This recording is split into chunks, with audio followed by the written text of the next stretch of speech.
আসসালামু আলাইকুম। এখন দেখবেন সংবাদ শিরোনাম।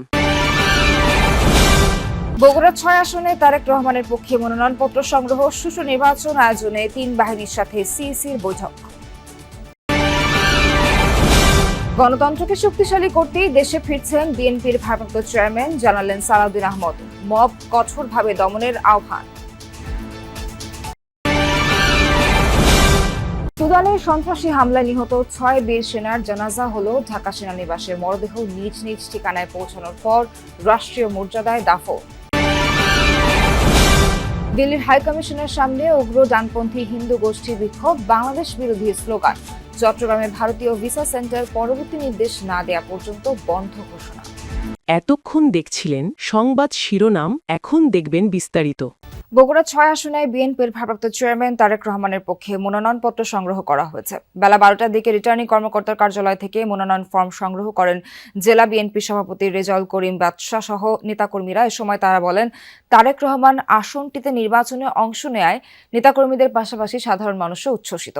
রেকর্ড সংখ্যক ভোট পেয়ে বিএনপির ভারপ্রাপ্ত চেয়ারম্যান বিজয়ী হবেন বলে আশাবাদ জানান নেতাকর্মীরা। আজই বগুড়া ৭ আসনে বিএনপি চেয়ারপারসন বেগম খালেদা জিয়ার পক্ষে মনোনয়নপত্র সংগ্রহ করার কথা রয়েছে। এদিকে রংপুর ৩ আসনে জাতীয় পার্টির চেয়ারম্যান জি এম কাদেরের পক্ষে মনোনয়নপত্র সংগ্রহ করা হয়েছে। নির্বাচনের তফসিল অনুযায়ী আগামী ২৯ ডিসেম্বর পর্যন্ত মনোনয়নপত্র জমা দেওয়া যাবে। মনোনয়নপত্র যাচাই বাছাই চলবে ৩০ ডিসেম্বর থেকে ৪ জানুয়ারি পর্যন্ত। ২১ জানুয়ারি প্রতীক বরাদ্দ, পরদিন থেকে শুরু হবে প্রচার প্রচারণা, ভোট গ্রহণ ১২ ফেব্রুয়ারি। আসন্ন জাতীয় সংসদ নির্বাচন এবং একই দিন গণভোটকে সামনে রেখে তিন বাহিনীর প্রধানের সঙ্গে বৈঠক করেছে নির্বাচন কমিশন। দুপুরে নির্বাচন কমিশনের সেনাপ্রধান জেনারেল ওয়াকারুজ্জামান পৌঁছানোর পর তাকে স্বাগত জানান ইসি সিনিয়র সচিব আক্তার আহমেদ। এরপর একে একে ইসিতে প্রবেশ করেন বিমান ও নৌবাহিনী প্রধান, তাদেরও স্বাগত জানান ইসি সিনিয়র সচিব। ১ ঘণ্টা চলে এ বৈঠক। এদিকে দুপুর ২:৩০টায় আইন শৃঙ্খলা পরিস্থিতি পর্যালোচনা সংক্রান্ত একটি সভা অনুষ্ঠিত হবে। সিসি সভাপতিত্বে ওই সভায় নির্বাচন কমিশনাররা উপস্থিত থাকবেন। সভায় নির্বাচন পূর্ব আইন শৃঙ্খলা পরিস্থিতি, অবৈধ অস্ত্র উদ্ধার, যৌথ বাহিনীর কার্যক্রম, আচরণবিধি প্রতিপালন এবং সার্বিক নির্বাচনী পরিবেশ বজায় রাখার বিষয়গুলো আলোচনা থাকবে। বৈঠক শেষে আলোচনার বিষয়বস্তু এবং সিদ্ধান্ত সম্পর্কে গণমাধ্যমকে জানানো হবে। নির্বাচনের অর্থাৎ ভোটের দিনের আগে পরের যে আইন শৃঙ্খলা পরিস্থিতি, একই সঙ্গে অবৈধ অস্ত্র উদ্ধার, যেটি সাম্প্রতিক সময়ে অত্যন্ত গুরুত্বপূর্ণ আলোচনা, তার পাশাপাশি হচ্ছে এই নির্বাচনকে ঘিরে যে সমস্ত প্রার্থী অংশ নিচ্ছেন তাদের নির্বাচনী আচরণবিধি প্রতিপালনের যে বিষয়গুলো, সেগুলো তদারকি করার যে বিষয়, এই তিনটা মূল বিষয়ের উপরেই আসলে আলোচনাগুলো চলছে। এবং তিন বাহিনীর ওসমান হাদির মৃত্যু ঘিরে সাম্প্রতিক বিশৃঙ্খলায় সরকারের ভূমিকা প্রশ্নবিদ্ধ বলে মনে করেন বিএনপির স্থায়ী কমিটির সদস্য সালাউদ্দিন আহমদ। বলেন, জনগণ ডেমোক্রেসি প্রত্যাশা করলেও সরকার মবক্রেসি লালন করছে। দুপুরে রাজধানীর একটি হোটেলে তারেক রহমানের স্বদেশ প্রত্যাবর্তন উপলক্ষে গণমাধ্যম ব্যক্তিদের সঙ্গে মত বিনিময়ের আয়োজন করে অভ্যর্থনা কমিটি। এ সময় অভ্যর্থনা কমিটির আহ্বায়ক ও বিএনপির স্থায়ী কমিটির সদস্য সালাউদ্দিন আহমদ বলেন, গোয়েন্দা তথ্য থাকার পরও ২ গণমাধ্যমে হামলার ঘটনায় সরকারের ভূমিকা প্রশ্নবিদ্ধ। মবকে কঠোরভাবে দমনের আহ্বান জানান তিনি। বলেন, প্রথম আলো ও ডেইলি স্টারের অগ্নিকাণ্ডের ঘটনা দেশের জন্য লজ্জার। আইন শৃঙ্খলা বাহিনীর দেরিতে আসার কারণ নিয়েও প্রশ্ন তোলেন তিনি। সালাউদ্দিন বলেন, ব্যক্তি নয়, গণতন্ত্রকে শক্তিশালী করার জন্যই দেশে ফিরছেন বিএনপির ভারপ্রাপ্ত চেয়ারম্যান তারেক রহমান। কাদের হাতে আমরা এই রাষ্ট্র ব্যবস্থা দেব, এই জনগণ দিবে, তাদের নির্ধারণ করার জন্য যাদের দায়িত্ব, নিরপেক্ষ নির্বাচন করার জন্য যারা দায়িত্ব নিয়েছেন, তাদের এই জায়গায় ভূমিকাটা প্রশ্নবিদ্ধ। শান্তি রক্ষায় বাংলার বীর সেনাদের আত্মত্যাগ শ্রদ্ধা ভরে স্মরণ করবে বিশ্ব। সুদানের আবেইতে নিহত ৬ শান্তিরক্ষীর জানাজায় অংশ নিয়ে জানিয়েছেন সফররত জাতিসংঘের প্রতিনিধি।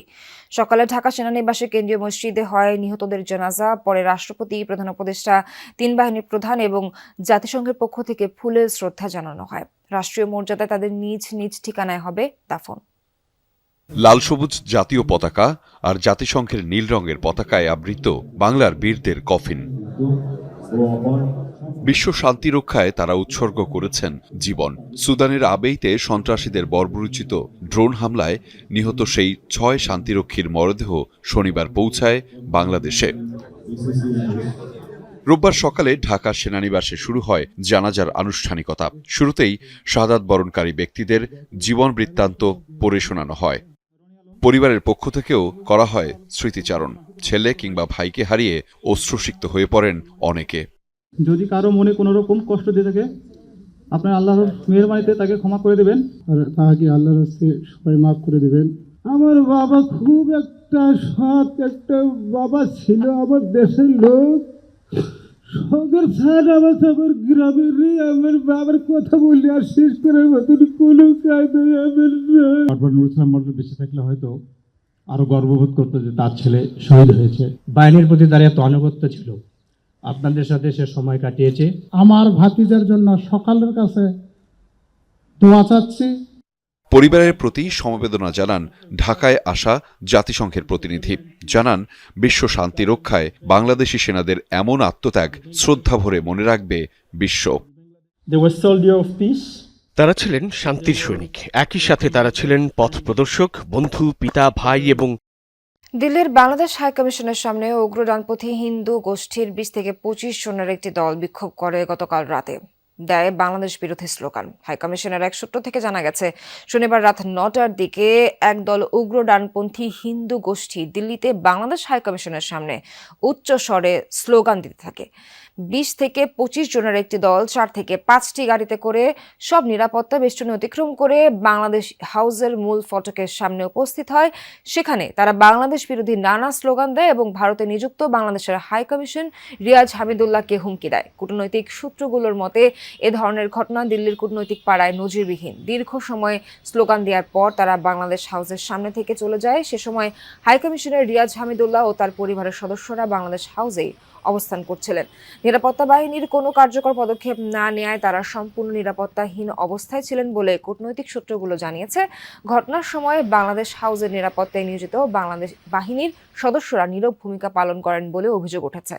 বাংলাদেশ হাইকমিশন আক্রান্তের ঘটনাকে অত্যন্ত গুরুত্বের সঙ্গে নিয়েছে অন্তর্বর্তী সরকার। সরকারের পক্ষ থেকে আনুষ্ঠানিক প্রতিক্রিয়া জানানোর পাশাপাশি কয়েকটি কূটনৈতিক পদক্ষেপ বিবেচনায় নেওয়া হয়েছে। এদিকে নিরাপত্তাজনিত কারণ দেখিয়ে চট্টগ্রামের ভারতীয় ভিসা সেন্টার পরবর্তী নির্দেশনা না দেওয়া পর্যন্ত বন্ধ ঘোষণা করা হয়েছে। হাইকমিশনের ভারতীয় ভিসা আবেদন কেন্দ্র IVACর ওয়েবসাইটে এই বিজ্ঞপ্তি প্রকাশ করা হয়। এতে বলা হয়, সম্প্রতি AHCI চট্টগ্রামে হওয়া ঘটনার ফলে নিরাপত্তাজনিত কারণে আইভেক চট্টগ্রামে ভারতীয় ভিসা সেন্টারের কার্যক্রম 21 ডিসেম্বর থেকে পরবর্তী নির্দেশনা না দেওয়া পর্যন্ত বন্ধ থাকবে। পরিস্থিতি পর্যালোচনা করার পর ভিসা কেন্দ্র পুনরায় চালু করার বিষয়ে ঘোষণা দেওয়া হবে বলেও জানানো হয়। ওসমান হাদির হত্যায় জড়িতদের 24 ঘন্টার মধ্যে গ্রেফতারের আলটিমেটাম দিয়েছে ইনকিলাব মঞ্চ। সংগঠনটির দাবি, হত্যাকাণ্ডে কেবল একজন নয়, জড়িত অনেকেই রয়েছে, আশ্রয়দাতাও। তাদের সবাইকে গ্রেফতার করতে হবে বলে জানান ইনকিলাব মঞ্চের নেতাকর্মীরা। বলেন, কোনো ধরনের সহিংসতা নয়, সহনশীল ও শৃঙ্খলাবদ্ধ রাজনীতির সূচনা করে গেছেন